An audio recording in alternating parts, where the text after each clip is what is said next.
name's Shinta, and I'm a college student from Siliwangi University. I'm a human who wants to tell about how precious you are.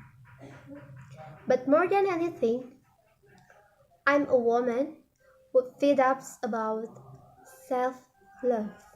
I was always curvier. I had a gap in between my teeth, and I had a flat butt. Still do. But I remember vividly overhearing a guy describe me with the attributes that I didn't have. She's not even light-skinned. She got a flat butt. But at this time, you couldn't tell me a thing. I thought I was so cute. But I love myself. It taught me how to love myself wholly. And more importantly, it taught me how to never allow someone else's opinion of me to determine my value.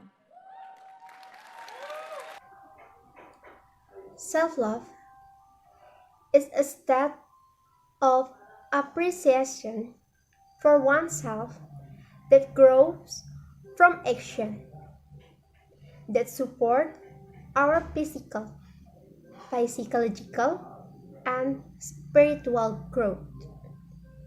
Self-love means having a high regard for your own well-being, happiness. Today, if you search the word beauty, you'll end up with a sea of fair-skinned, thin, young women, as if good looks don't come in any other form. And so, when we have those ideas in the back of our mind, we really start to think that we're ugly. We look at the beautiful people and we think, man, they have it all.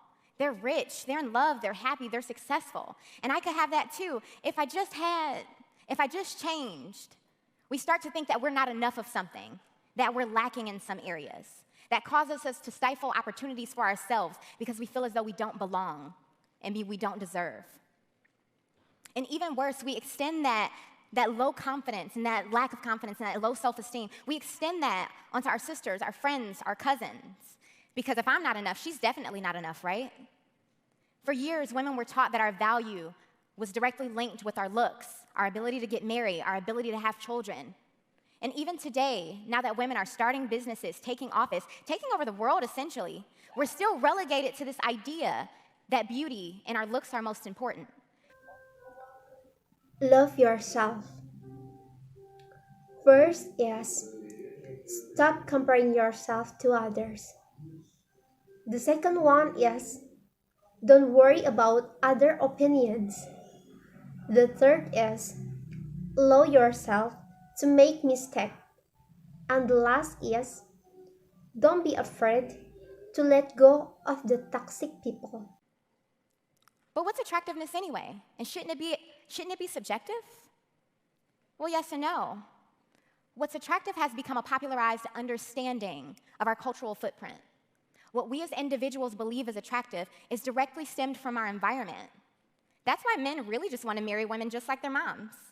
And as much as we want to hate them for it, they can't help it. That's their first perspective of what beauty and love is. Like if I were to grow up in Ghana, I would value my thick thighs a lot more than I do having grown up in the US. And while the world is becoming more interconnected than ever, we're seeing that the global standard of beauty is quickly becoming the Western standard of beauty. So much so that in countries like South Africa or China, where the population is largely people of color, white women are still at the forefront of these commercial campaigns. So it doesn't surprise me to hear that 70% of women in Lagos, Nigeria, bleach their skin. Even though skin bleaching has been linked to cancer. What that tells me is that $10 billion industry. Self-love is the most important to learn and to feel. This idea leaves plus-size women feeling invalid, mature women feeling as though they age out of their beauty beyond their childbearing years, and ethnic women feeling unwanted.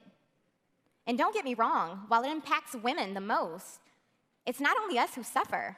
Most male CEOs of Fortune 500 companies are taller than average because height is linked to attractiveness and power.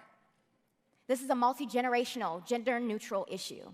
Our children are growing up not valuing themselves and certainly not being able to extend that love and acceptance onto their peers. Love yourself. You must be yourself. love your personality, love your body, love your activity. And so it makes me think back to when I was a little girl and I thought about me not having a butt. You know, if I didn't have that confidence to keep going on, I could be one of these statistics. Don't think too much about other people. Don't be afraid about other people things about you, about other people opinion about you. Don't be afraid. It's just other opinion because you and yourself must be happy.